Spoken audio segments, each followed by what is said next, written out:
Salam sejahtera bagi kita semua. Pertama-tama saya akan memperkenalkan diri. Perkenalkan, nama saya Desi Sibrida Simanjuntak dari Prodi Akuntansi Perpajakan semester 6 dengan NIM 20020010077. Di sini saya akan membahas kasus yang telah ditugaskan kepada kami dengan per tim, tapi saya mengerjakan dengan secara individu karena saya tidak memiliki kelompok, di mana saya sudah mengerjakan 4 soal pada kertas kerja yang diberikan kepada kami setiap kelompok. Di sini saya akan menunjukkan hasil kerja saya yang dimana saya sudah membuat tabel dari pertanyaan pertama, itu membuat kertas kerja piutang usaha, yang dimana di soal sudah tertera setiap perusahaan dan nilai uang yang diperoleh pada perusahaannya. Di sini saya tinggal memindahkan data yang ada di kasus tersebut ke dalam kertas piutang menjadi seperti ini, dan saya cuma menambahkan apa tanggapan pada setiap perusahaan tersebut, apakah mereka setuju atau tidak setuju dalam menanggapi hasil informasi yang telah diberikan. Ya, ini merupakan hasil informasi yang sudah kita lihat pada kasus, dan saya sudah menyusunnya ke dalam kertas kerja, yang dimana dia kalau tanda seperti ini dia setuju, kalau seperti ini dia tidak memberikan tanggapan atau memberikan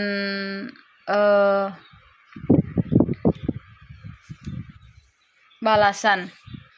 Kemudian kalau seperti ini dia tidak setuju sama sekali dari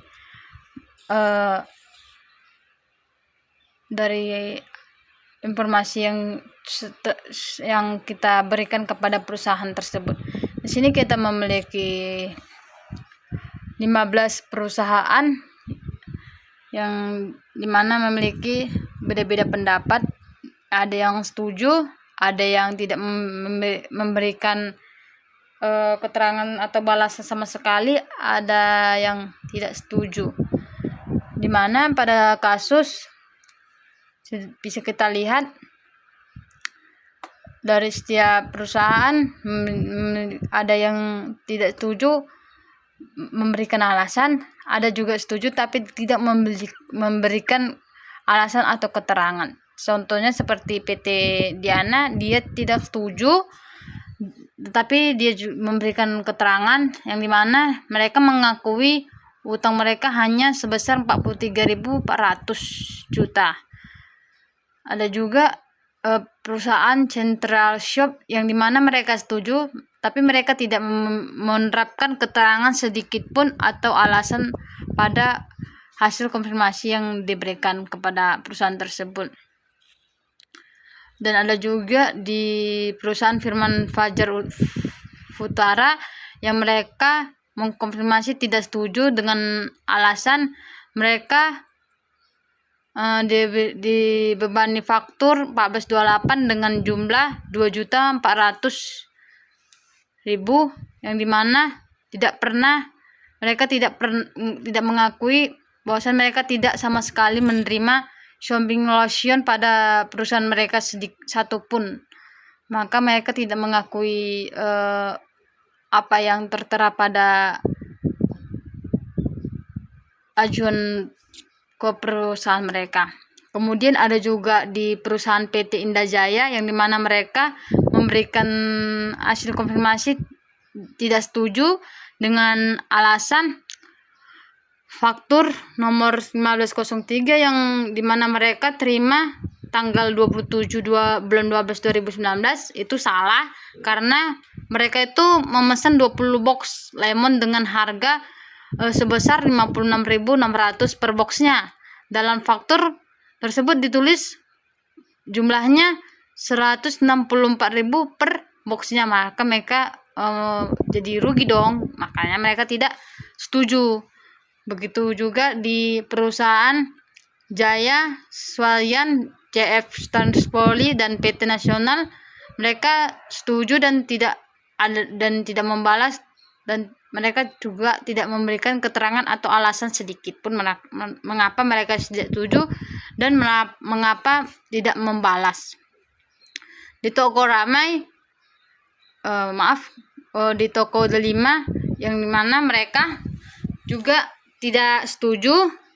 Bisa kita lihat di sini mereka membayar sebesar 180 juta pada tanggal 31 Desember 2019, yang dimana mereka mengakui utang yang seharusnya sebesar 37.080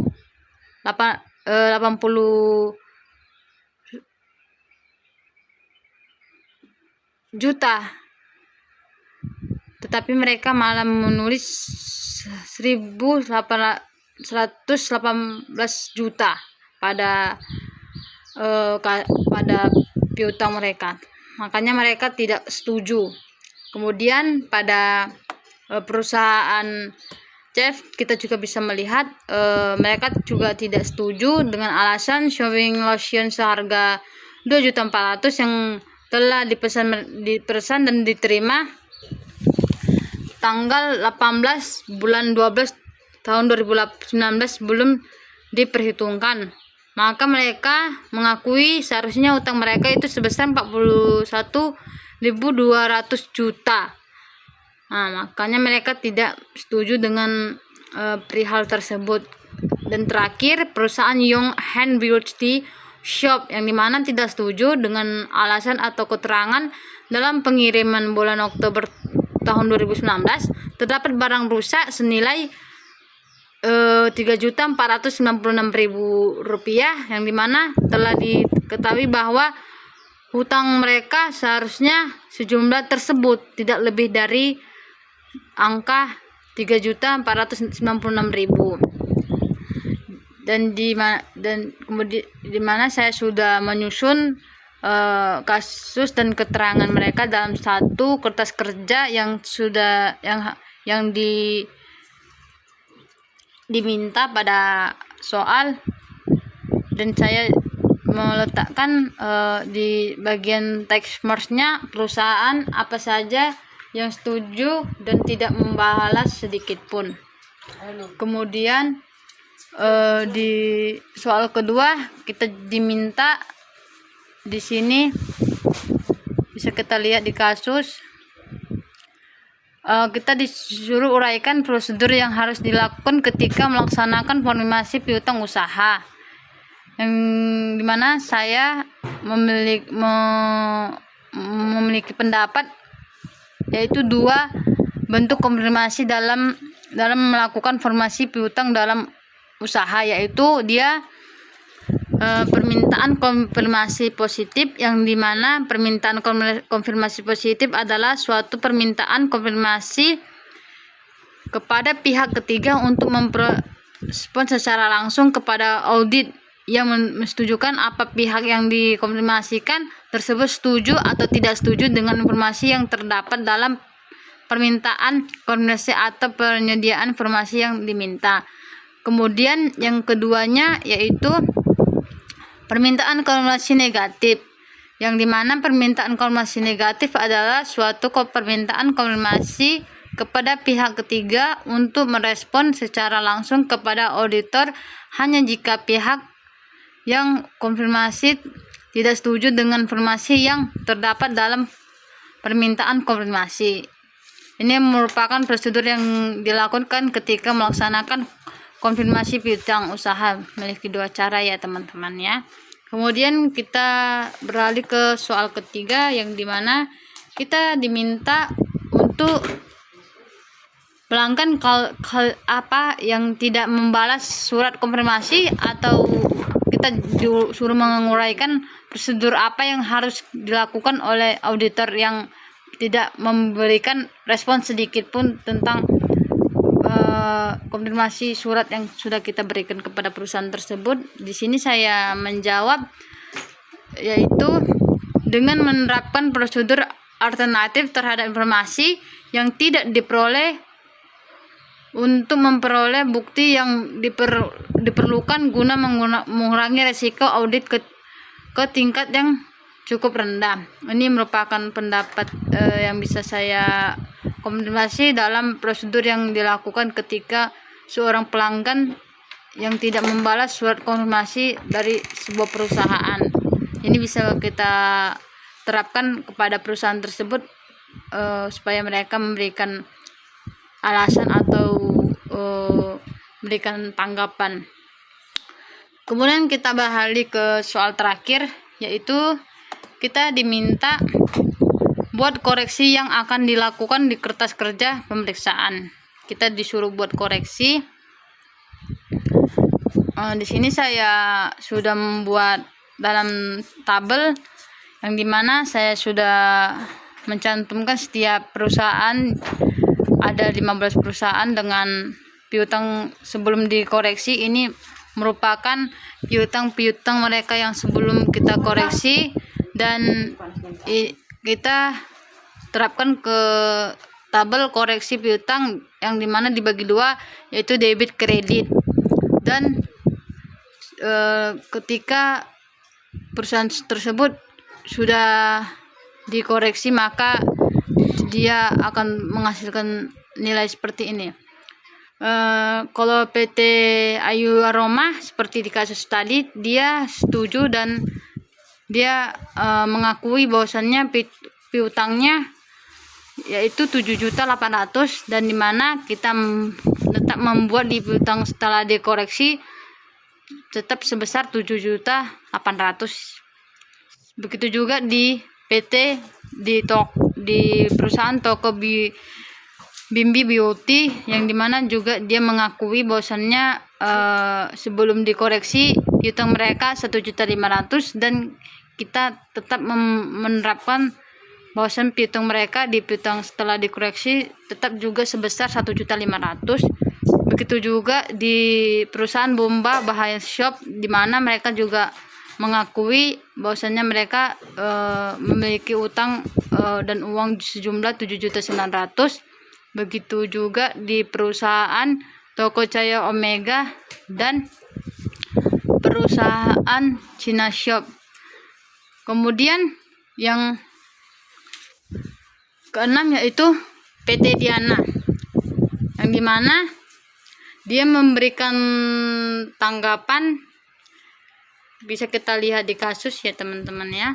PT Diana, dia tidak setuju tadi ya di dalam kasus, dan dia memberikan keterangan bahwasannya utang mereka itu sebesar 43.400. Jadi kita mengurangi yang dimana uang piutang sebelumnya perusahaan mereka memiliki sebesar 63.400. Kemudian kita mengurangkan ke kredit karena mereka kan memiliki mengakui utang mereka, jadi kita masukkan ke dalam kredit yaitu sebesar 20.000, yang dimana sisa utang mereka setelah dikoreksi sebesar jumlah uang mereka sebesar 43.400. Kemudian ke perusahaan Firman Fajar Pura, yang dimana dia sebelumnya piutangnya sebesar 34.400 juta, yang dimana perusahaan Firman Fajar Pura bisa kita lihat dia tidak setuju dan memberikan keterangan alasannya di faktur yang tertulis 1428 dengan jumlah 2.400.000 mereka tidak menerima Shamashing Lotion, tidak pernah memesan, dan kita menerapkan pada penyelesaian kartu piutang bahwasanya mereka mengakui piutangnya sebesar 2.400.000, maka 3.400.000 kita kurangi 2.400.000, maka sisa piutang setelah dikoreksi sebesar 32 juta.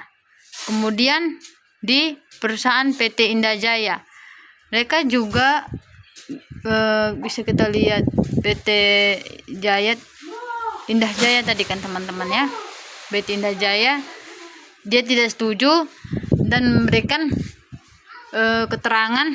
Di sini bisa kita lihat faktur nomor 1903 yang dimana mereka di tanggal 27 bulan 12 tahun 2019 salah karena mereka memesan 20 box kan teman-teman kan, dengan jumlah 56 per boxnya. Dalam faktur tersebut tertulis 164 per box. Jadi kita koreksi di sini, jadi yang diakui mereka 2.160.000, maaf ya salah, 2 juta, maksud saya 2.160.000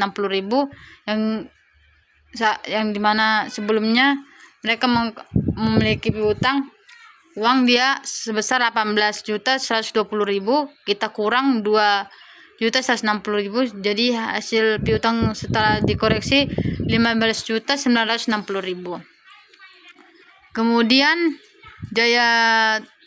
perusahaan Jayatu Swalayan, di mana mereka sebelumnya piutangnya sebesar 9.200.000 dan setelah dikoreksi tetap juga 9.200.000. Begitu juga di CF Standard Supply, mereka setelah dikoreksi juga tetap berjumlah 6.880.000. Begitu juga di perusahaan PT Nasional, setelah dikoreksi 3.700.000. Di perusahaan Toko Ramai juga setelah dikoreksi sebesar 8.100.000. Kemudian selanjutnya di Toko Delima, yang dimana sebelum dikoreksi jumlah piutang mereka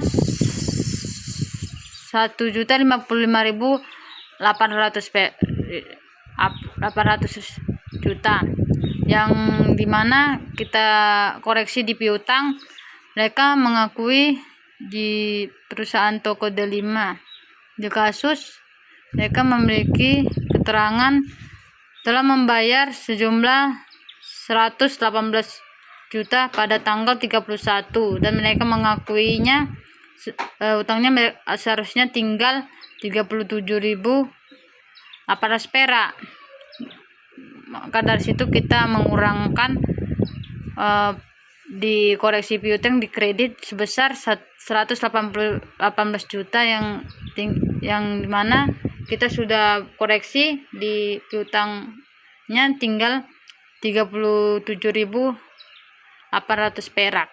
Kemudian di perusahaan CF Wangi Pharma, yang dimana sebelum dikoreksi dia sebesar 38.800.000 yang kita koreksi piutangnya termasuk dia ke debit ya teman-teman ya, dia 2.400.000 yang dimana CF Wangi Pharma di kasus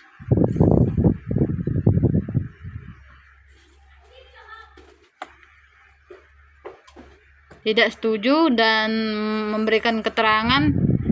Di sini bisa kita lihat smart installation seharga 2.400.000 yang telah diterima tanggal 18 bulan 12 tahun 2019 sebelumnya diperhitungkan hutang mereka seharusnya 41.200 juta. Maka kita buat pada penyelesaian koreksi piutang di debit karena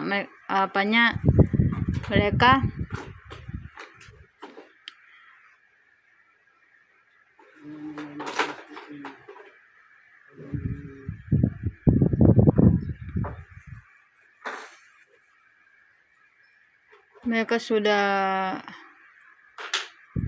menerima pada tanggal 18 bulan 12 tahun 2019 sebelum diperhitungkan ya, maka kita letakkan di debit. Maka setelah dikoreksi jumlah piutang mereka tinggal 41.200.